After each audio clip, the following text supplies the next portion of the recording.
Saya lihat dalam kitab itu ada salawat Nabi Ummi itu.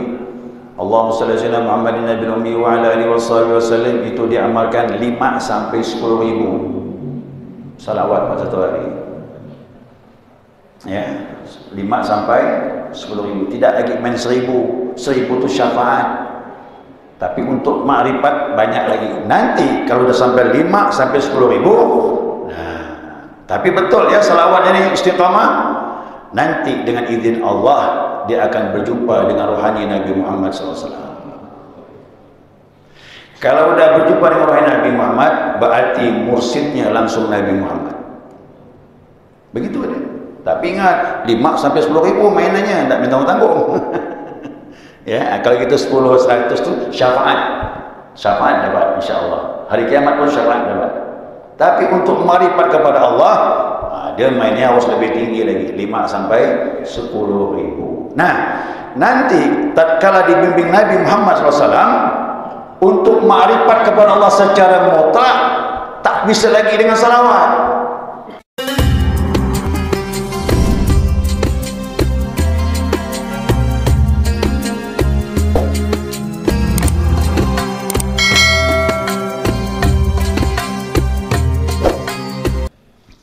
Jemaah salat zuhur yang saya muliakan, shaimin dan shaimat rahimakumullah. Alhamdulillah, senantiasa kita mengaturkan pujian dan syukur kita kepada Allah atas limpahan rahmah hidayahnya, sehingga pada siang hari ini kita atas izinnya setelah melaksanakan kewajiban salat zuhur, kita lanjutkan kajian kita, mudzakarah kita, panduan kitab Lubabul Hadis. Masuk bab yang keempat, ya, yaitu fadilatus salatu ala nabi sallallahu alaihi wasallam, tentang keutamaan berselawat kepada Nabi sallallahu alaihi wasallam. Ya, sebelum saya nyampaikan hadis ini, lihat dari segi hukumnya dulu ya. Hukum berselawat. Nah, hukum berselawat ini ada dia wajib, ya, wajib, dan juga bisa juga sunnah. Kapan wajibnya itu? Nah, bersalawat kepada Nabi itu wajibnya di dalam salat. Ya, dalam salat, kalau salat yang rubaiyah atau sulasi, salat yang 4 rakaat, 3 rakaat itu ada 2 kali tahiyat. Nah, yang wajib itu tahiyat akhir. Tahiyat awal hukumnya sunnah. Karena Nabi pernah meninggalkan tahiyat awal, ya, berdiri, beliau tidak duduk. Itu menunjukkan tahiyat awal itu hukumnya sunnah, termasuklah salawat di dalamnya. Nah, adapun tahiyat akhir hukumnya wajib, ya, wajib. Siapa tak bersalawat maka batal salatnya. Nah, dalam mazhab Syafi'i tegas sekali ya, kewajiban dalam salat itu tahiyat akhir. Kalau subuh ya 1 kali tahiyat itulah. Ada lagi di luar salat hukumnya wajib. Kapan tuh? Ini hari Jumat mimbar nih. Ya, kalau orang berkhutbah tidak ada selawat kepada Nabi SAW, maka khutbahnya batal. Batal khutbah, ya batal salat. Batal salat ganti dengan zuhur. Gitu deh. Itu hukumnya tegas sekali. Dan salawat dalam khutbah itu tidak diperbolehkan dengan dhamir, harus disebut nama Nabi Muhammad SAW. Jadi salawatnya pakai dhamir begini tak boleh. Allahumma salli wa sallim alaihi wa ala alihi. Tak bisa pakai alaihi, kepadanya tak. Aku sebut Allahumma salli wa sallim ala Sayyidina Muhammad. Sebut nama Nabi. Ya. Walaupun disebut salawat di mimbar ni, tapi tak disebut nama Nabi, pakai dhamir, tak sah juga. Rukunnya belum terpenuhi. Nah, maka tetap batal deh khutbah. Ya. Kemudian selain itu, selain itu hukumnya sunnah. Ya, kapan tuh? Nanti dijelaskan, doa atau jadikan amalan, boleh. Ya, tidak masalah. Makanya kita dipanggil oleh Allah SWT. Ya ayyuhalladzina amanu sallu alaihi. Hai orang beriman, kita dipanggil. Kapan tuh? Wajib dalam salat tahiyat akhir. Kemudian khutbah Jumat. Luar daripada itu sunnah. Ya, sunnah hukum. Nah, ada yang khilaf di luar salat ini. Ada ulama mengatakan wajib, ada mengatakan sunnah. Yang mana khilaf ini? Tatkala nama Nabi disebut di hadapan kita, ini khilaf ulama. Ada yang mengatakan wajib menjawab, ada yang mengatakan sunnah menjawab. Yang jelas dua-duanya ditekankan.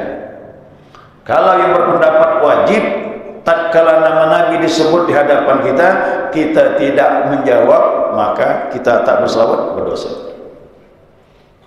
Ya, itu hadis jelas sekali dari Ibn Hibban dan hadis yang lain.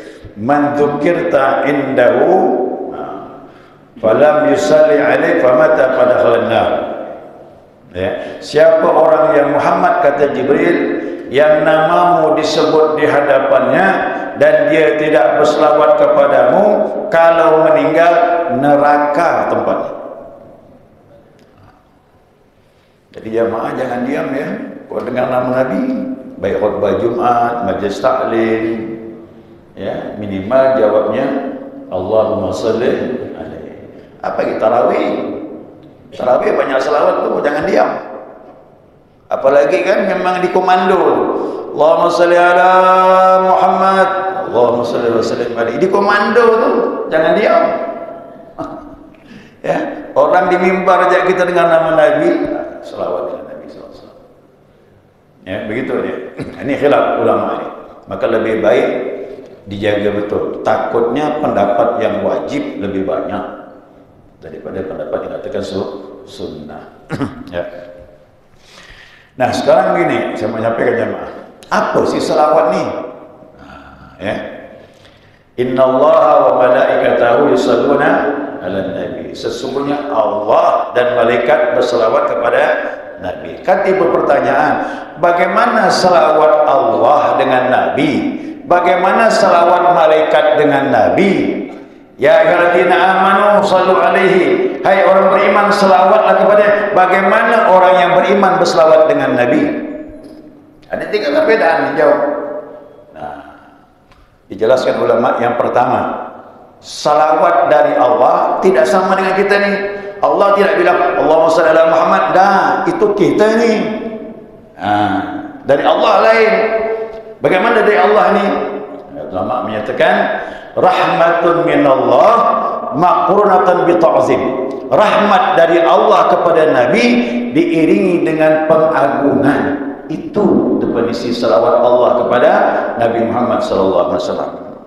Makna pengagungan, setiap Allah turunkan rahmat kepada Nabi, semakin naik derajat kemuliaan Nabi Muhammad SAW. Itu diabadikan dalam surat Al-Insyirah.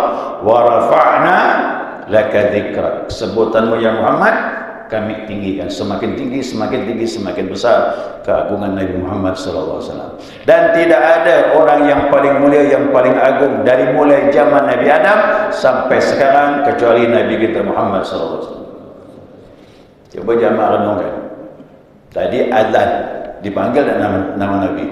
Ada asyhadu anna Muhammadur Rasulullah. Khutbah Jumat harus ada itu salawat Nabi SAW. Dalam salat harus ada nama Nabi. Majlis taklim pun sunnah disebut nama Nabi. Pernikahan disebut nama Nabi. Masya Allah. Kira-kira satu hari berapa banyak nama Nabi disebut di dunia ini? Hampir 2 miliar umat Nabi Muhammad sekarang. Umat Islam hampir 2 miliar. Yang taat saja kalau dia berselawat tiap hari berapa banyak? Nah, jadi tidak ada seorang tokoh manusia di dunia ini yang namanya disebut sepanjang masa sebanyak Nabi Muhammad SAW. Nah, maka sebut-sebutlah nama Nabi itu. Allahumma shalli ala Muhammad. Yang kedua, dari malaikat bagaimana? Nah, dari malaikat al-istighfar, permohonan ampun. Apakah Nabi banyak dosa? Dah, Nabi maksum. Ya, Nabi maksum. Nabi terjaga dari yang haram bahkan yang makruh. Jadi istighfar sama tadi, semakin mensucikan Nabi Muhammad SAW. Ingat Isra Mi'raj, Nabi dibelah dadanya untuk berangkat menuju kepada Allah. Apa sebab? Nabi sudah bersih tapi dibersihkan lagi kerana menghadap yang maha suci. Jamaah juga gitu. Mau ada dekat dengan Nabi, sucikan diri. Kalau kotor Nabi tak dekat. Ya, Nabi tak dekat dengan kita. Maka bersihkan diri kita, insya-Allah akan terasa Nabi dekat dengan kita. Ya. Bagi saya, Nabi tak meninggal, rohnya, jasadnya betul ditanam di Madinah, tapi rohnya hidup. Ya, dimanapun kita berselawat sampai kepada Nabi Muhammad SAW. Nah, kemudian dari orang mukmin bagaimana? Dari kita ni, tadi doa. Allahumma salli ala Sayyidina Muhammad wa ala ali Sayyidina Muhammad. Salawat kepada Nabi itu rahmat yang kita mohonkan kepada Allah untuk kepada Nabi Muhammad sallallahu alaihi wasallam. Nah, makanya ada sebuah hadis yang kita baca hadisnya. Wa qala an-nabiy sallallahu alaihi wasallam. Ini hadis perawinya banyak ya, Imam Muslim dan sebagainya. Disebutkan Imam Nawawi dalam kitab Al-Azkar. Kata Nabi, man shalla alayya wahidatan sallallahu alaihi ashran. Siapa orang yang berselawat kepadaku satu kali, Allah memberikan rahmat kepadanya 10 kali. Allah berselawat kepadanya, yang berselawat itu 10 kali. Nih, kadang-kadang nih kalau kita ketemu orang Nasrani ini susah juga nak jawab. Dia pernah sampaikan pada tauhid itu. Kalau orang Nasrani bilang, apa umat Muhammad itu kata dia, orang Islam hari-hari berselawat dengan Nabi. Apa itu salawat? Rahmat, minta turun kepada Nabi. Berarti Nabi kurang rahmat kata dia. Ya, Muhammad kurang rahmat. Yang kedua, salam. Allahumma shalli wa sallim. Berilah keselamatan kepada Muhammad salam. Berarti Nabi Muhammad tak selamat atau belum selamat. Kata dia gitu. Kira-kira jamaah mau jawab apa? Apa nak jawab? Jangan-jangan tak bisa jawab. Ya kan? Tak bisa jawab itu tuh. Hari-hari kata Allahumma salli wa sallim ala Sayyidina Muhammad. Allah berilah rahmah dan keselamatan kepada Muhammad. Dia bilang berarti Nabi Muhammad kurang rahmatnya. Yang kedua, dia belum selamat karena umatnya hari-hari minta selamat untuk dia. Sedangkan Yesus juru selamat kata dia. Oh, itu hebat kita. Ya, ini makanya kita harus paham ya. Ini ada hadis ini. Siapa yang berselawat kepada aku satu kali, Allah berselawat kepadanya 10 kali. Nah, maknanya apa?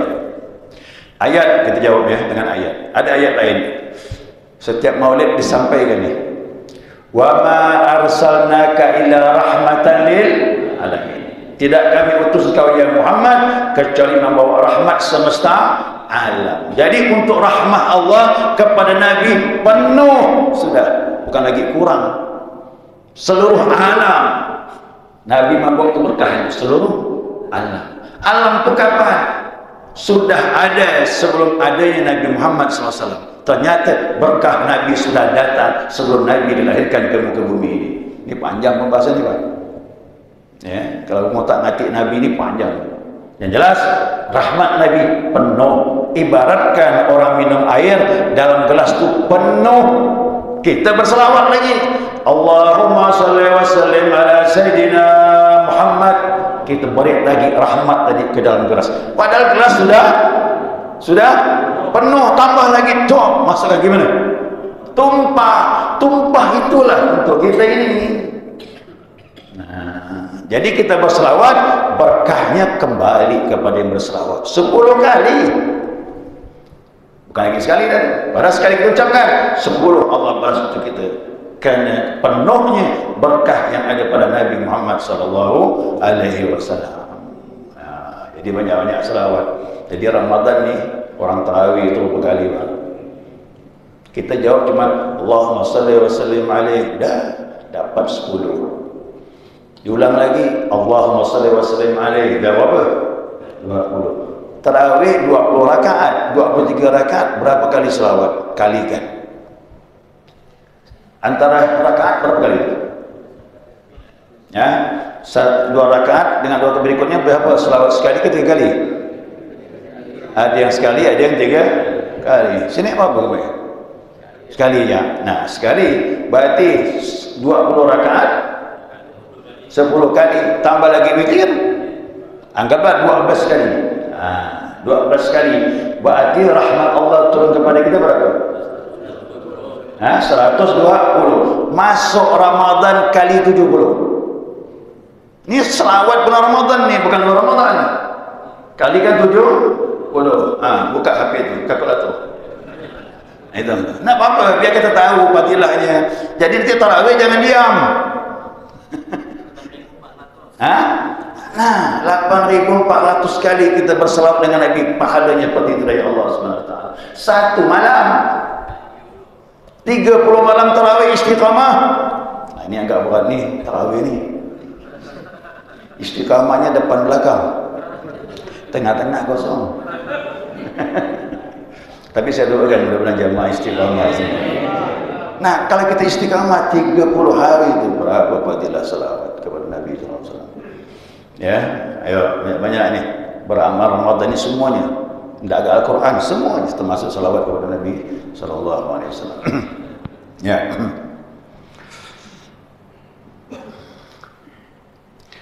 Nah, riwayat yang lain menyatakan, ya, riwayat yang lain ya.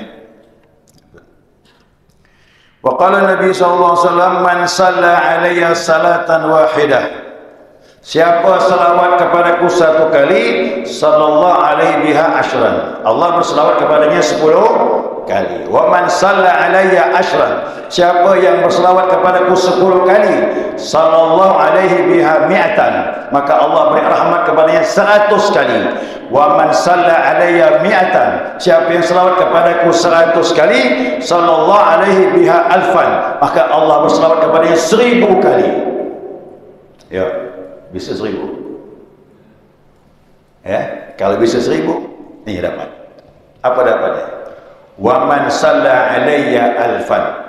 Siapa yang berselawat kepadaku 1000 kali, lam tamassahu nar, dia tidak akan disentuh api neraka, kata Nabi Muhammad SAW. Nah, cuman berat nih istiqamah nih, satu hari 1000. Nah, apa-apa, tak akan berat, kau dah biasa putar tasbih 10 kali, seret. Baca tapi bukan putar ya. 10 kali. Kita terasa berat ini kerana tidak biasa. Kalau biasa tidak masalah. Ya? Nah, itu amalan 1000. Jadi selawat ni tak dibatasi, banyak-banyak boleh, makin banyak makin bagus. Ya. Ya. Hadis yang lain ya, 1000 kali ni. Ini 1000 ni. Saya tak menganjurkan, kalau mau boleh. Ini kan amalan sunnah. Nah. Riwayat yang lain, man shalla alayya alfa marratin. Siapa yang berselawat kepadaku 1000 kali, lam yamut hatta yubashshira lahu bil jannah. Tidaklah dia mati meninggal kecuali diberi berita gembira, surgalah tempat dia. Kan sama tadi. Tadi pembebasan daripada api neraka. Yang kedua, karena akhirat cuma 2 tempat, tidak ada tempat yang ketiga, surga, neraka. Kalau sudah dibebaskan api neraka, surgalah tempatnya. Nah, ya, surgalah tempatnya. Riwayat yang lain lagi, tambah lagi nih ya, 1000 juga nih. Ini kok selalu 1000. 1000-nya sekali, tapi fadilah dapat semua. Fadilah dapat semua. Man shalla alayya alfan. Siapa selawat kepadaku 1000 kali, katifuhu zahama ala babil jannah. Bahuku dengan bahu dia berdesak-desakan di pintu surganya Allah SWT. Jadi bukan hanya dapat surga, tapi dekat dengan Nabi Muhammad SAW. Tidak ada kebahagiaan di akhirat kalau kita bisa dekat dengan Nabi. Nabi itu kan orang pasti selamat akhirat, ikut inilah. Udah. Jadi siapa mau silakan 1000. Jadi ada kisah nih selawat 1000 kali. Mau dengar? Yang udah dengar dan diam ya. Ini yang belum ya. Nih, ini ada seorang ulama di postingan itu. Dia ceritakan tentang seorang saudagar yang jatuh bangkrut di Damsyik, Syria. Syria sebelum terjadi peperangan kemarin. Syria kan hancur waktu masih aman. Yang bercerita ini, ya ini seorang ulama namanya Syekh Adnan Ad-Dimsyqi.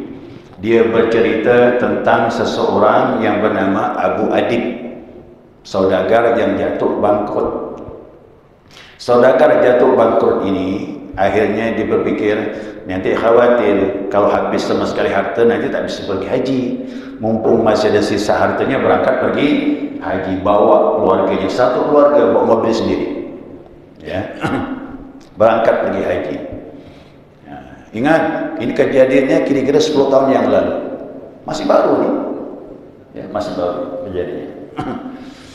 Ya, dia berangkat satu keluarga, istri sama anak-anaknya. Madinah sekarang dengan dulu lain. Jadi hati-hati Bapak Ibu kalau buka dompet. Nah, kalau mau sedekah, lainkan memang uang kecil, 1 rial, 5 rial silakan. Tapi jangan taruh banyak di dompet. Itu banyak kejadian, termasuk jemaah saya buka dompet di depan orang itu langsung dompet-dompetnya diambil. Sudah tidak aman lagi dah. Tapi yang begini bukan orang Saudi, pendatang. Ya. Nah, Abu Adib ini nasibnya sama, kena curi tas-tasnya, duit semua dalam. Di Madinah, bukan di Madinah.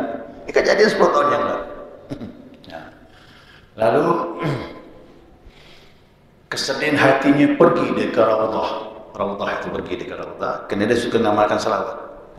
Nah, ke Raudhah, lalu dia berselawatlah dengan Nabi SAW. Sambil-sambil rasa hati ini mau ngadu kemana lagi, kata dia. Ya, ngadulah. Salawat dia banyak-banyak. Capeknya tak tahulah sudah berapa banyak ada salawat itu. Dia capek, terlelap, tertidurlah di tiang masjid itu. Di Raudhah. Nah, dalam dia terlelap itu datang rohani Nabi Muhammad SAW. Nah, ingat ini ya, itu orang melihat Nabi apalagi mimpinya di Raudhah. Raudhah kan samping kan makam Nabi Muhammad SAW. Nah, lalu Nabi tahu kesedihannya.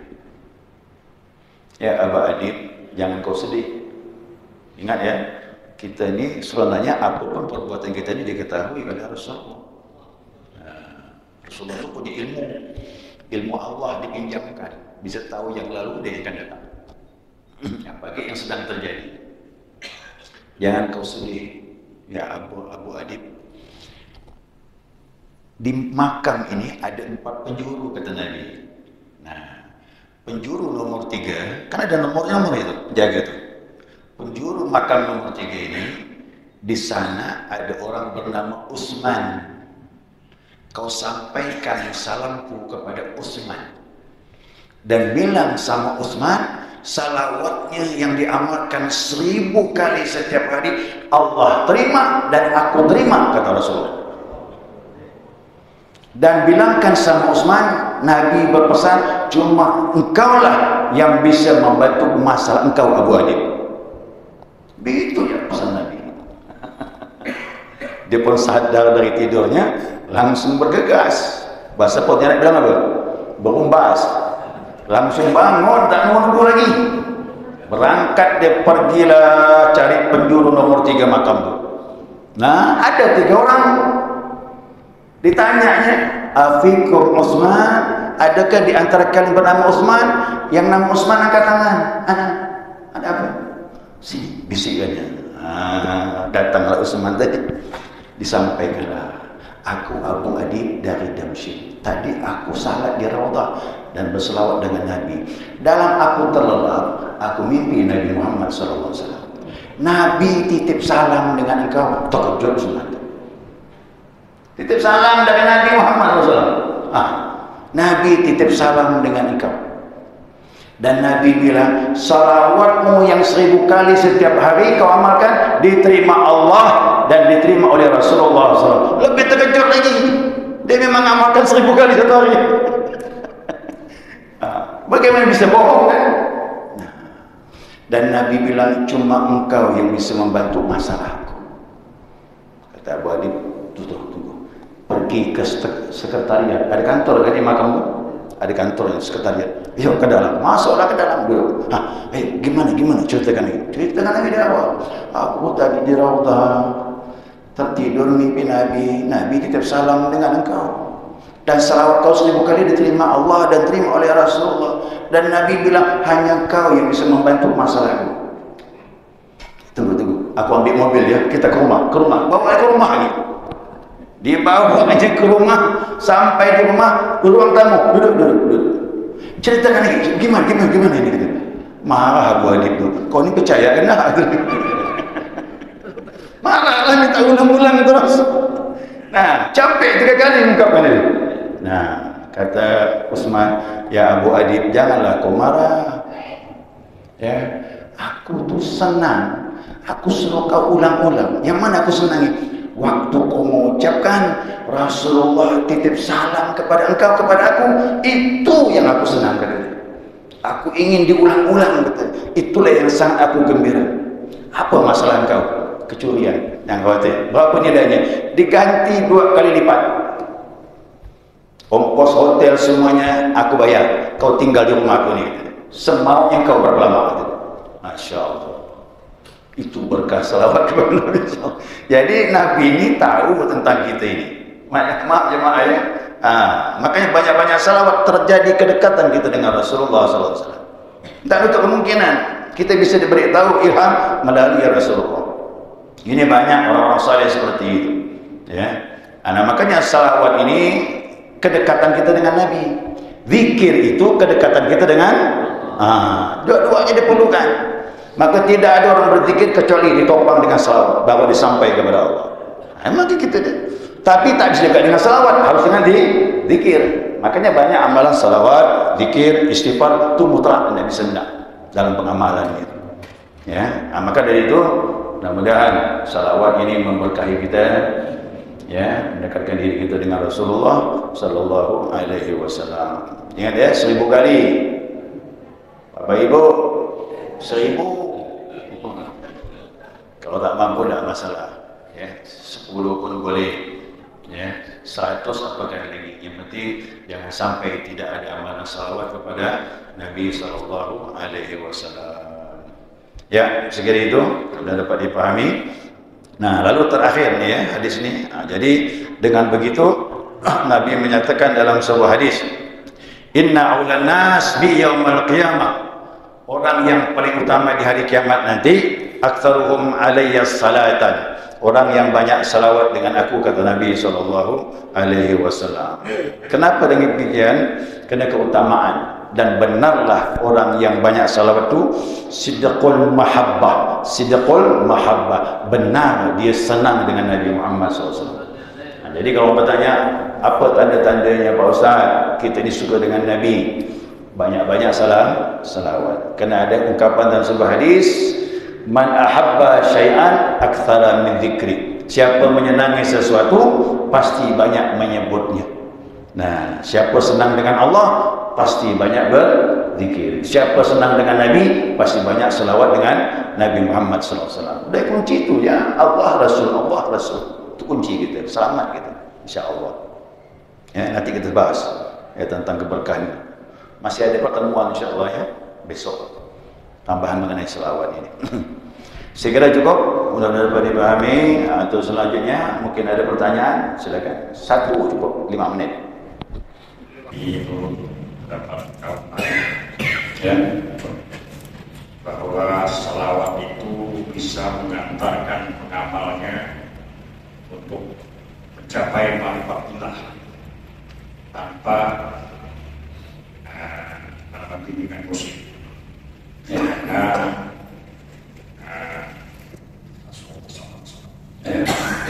kedua,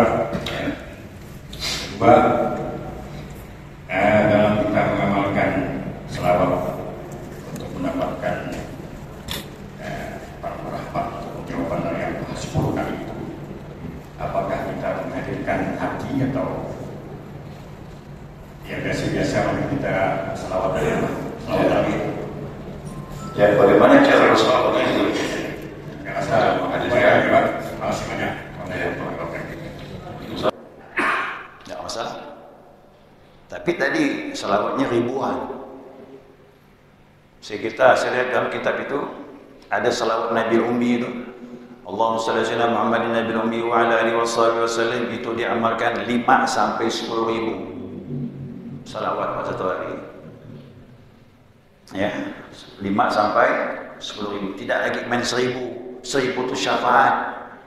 Tapi untuk ma'rifat banyak lagi. Nanti kalau sudah sampai 5 sampai 10.000, nah, tapi betul ya selawat ini istiqamah. Nanti dengan izin Allah dia akan berjumpa dengan rohani Nabi Muhammad SAW. Kalau sudah berjumpa dengan rohani Nabi Muhammad, berarti mursyidnya langsung Nabi Muhammad. Begitu aja. Tapi ingat, 5 sampai 10.000 mainannya, tidak tanggung-tanggung. Ya, kalau gitu 10, 100 itu syafaat. Syafaat dapat insya-Allah. Hari kiamat pun syafaat dapat. Tapi untuk marifat kepada Allah, dia mainnya harus lebih tinggi lagi, 5 sampai 10.000. Nah, nanti tatkala dibimbing Nabi Muhammad SAW untuk marifat kepada Allah secara mutlak, tak bisa lagi dengan salawat. Tak bisa. Nah, nanti Nabi berijazah. Ijazahnya apa? Kalimat la ilaha. La ilaha itu pembuka ma'rifat, bukan salawat. Salawat ini pengantar. Nah, ini cerita tasawuf nih ya. Mohon maaf. Ada satu tokoh sentral dalam ilmu tasawuf, namanya Syekh Ibrahim bin Ali bin Umar Al-Makbuli Al-Misri, Mesir. Nah, sampai saya dapat dari Parsi dulu kitab namanya Ta'riful Muhibbin, mengenal para pencinta Nabi. Ada 4 dicatat di situ. Ada 4 itu orang yang marifat kepada Allah tidak ada gurunya kecuali Nabi Muhammad SAW. Luar biasa nih Pak. Jadi tak pakai mursyid yang sekarang tidak ada. Gurunya Nabi 4 orang nih. Salah satu tadi Ibrahim Makbuli tadi. Salah satunya. Ibrahim Makbuli ini kalau ditanya orang, siapa guru engkau? Dia jawab Nabi Muhammad SAW. Dia lahir kapan? Dia lahir tahun 800 Hijriah, meninggalnya 880. Umur 80 dia meninggal. Berarti rentang waktu dengan Nabi 800 tahun, 8 abad. Jadi perjumpaannya rohani. Asalnya dia mimpi. Salawat mimpi Nabi, selawat mimpi Nabi, selawat mimpi Nabi. Akhirnya dia ngomong sama ibunya solehah. Aku tadi malam mimpi Nabi. Dia ngomong sama ibunya. Apa kata ibu bilang? Nah, kalau kau cuma bisa lihat Nabi dalam mimpi, kau bukan laki-laki gitu. Begitu ibunya, lebih hebat lagi dari ibunya. Akhir ditingkatkannya amal ibadahnya, bisa jumpa rohani Nabi dalam keadaan jaga, bukan lagi tidur. Nah, semenjak itulah dia berguru dengan Nabi. Datang rohani Nabi. Kok ada salawat? Datang rohani Nabi. Itu namanya murad, bukan murid. Paham? Kalau kita ini murid, kalau dia murad. Murid apa? Orang yang berkeinginan untuk dekat kepada Allah. Tapi kalau murad, orang yang diinginkan Allah, dipilih memang. Ada. Tapi jarang nih. Pontianak pun satu tadi. Murad tapi ya, kalau murid banyak. Dia murad namanya itu. Nah, akhirnya dia sering ketemu Nabi. Semua masalah dilaporkan sama Nabi. Sampai mau buat sumur pun cari sumber air Nabi yang boleh tahu. Jadi jangan heran bahwa saya percaya ulama-ulama datang ke Indonesia dulu, dia cari sumber air itu. Sebenarnya begitulah caranya. Dari mana dia tahu sumber air? Kau tak berita dari Allah, kau tak berita dari Nabi Muhammad SAW. Saya bingung. Dulu di Jawa tuh, wali-wali Allah pasti ada sumber air yang tak putus. Baru dibuat pesantren. Kalau enggak, habislah air, kering susah. Pondok ini kuncinya air untuk mandi, untuk minum. Itu petunjuk, dia dapat petunjuk langsung. Sampai sumur pun dia minta petunjuk dengan Nabi. Nah, satu saat peningkat rohani telah sampai untuk mengenal Allah, maka Nabi ijazahkan. Apa ijazah Nabi kepada dia? Ucapkan, aku talqin engkau la ilaha. Tetap puncaknya ke sana, la ilaha illallah. Nanti la ilallah hilang, la ilahnya tinggal illallah. Illallahnya hilang, tinggal Allah. Sudah pandangan selain Allah sudah ada, hanya Allah saja. Zikirnya ismudzat, Allah. Hilang Allahnya, tinggal hu, zat. Nanti ningkat lagi, hilang hu, tak ada suara, tak ada hu. Yang ada apa? Musyahadah, penyaksian kepada Allah. Selesai. Jadi puncaknya tetap zikir itu. Tidak ada jalan lain. Salawat pengantar. Jadi Nabi Muhammad itu menyempurnakan perjalanan orang menuju kepada Allah SWT. Makanya pintu dekat dengan Allah, baik secara syariat atau secara hakikat, tidak ada jalan kecuali babu Muhammadin SAW. Pintu Muhammad kita lalui. Paham tu? Paham ya? Jadi sudah saya pahami begitu. Jadi selawat perlukan, tapi ingat puncak terakhir tetap zikir. Zikir itu nisbah kepada Allah. Kuncinya kepada Allah. Itu kisah-kisah para ulama, banyak saya baca itu begitu. Ya. Tapi kata Abdul Wahab Sya'rani, termasuk berita gembira orang yang berjalan bertariqah di jalan Allah apabila sudah berkumpul dengan Nabi Muhammad. Sudah kumpul rohani itu, dah berita gembira itu. Artinya perjalanan sudah terang menuju kepada Allah. Itu dah indah sekali.